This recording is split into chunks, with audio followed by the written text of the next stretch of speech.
یہ آ گئے ہیں، ان کو خدشہ یہ ہے کہ شاید ان احتجاجوں سے میں کہیں اور عروج پا لوں گا، اور عروج رکھو اپنے پاس۔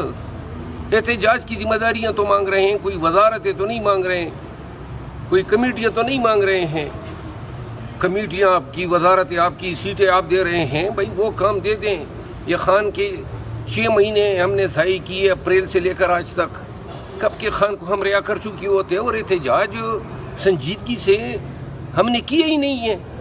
یہ کیا احتجاج ہوا؟ احتجاج یہ ہے کہ پوری دنیا جو ہے کام پہ، اور دیکھ لیں یہ ہوتا ہے احتجاج۔ کروڑوں لوگ ہیں آپ کے پاس، کیسے ورکر ہیں ہمارے پاس، مار کھاتے ہیں، گولیوں اور بندوقوں کے آگے آتے ہیں۔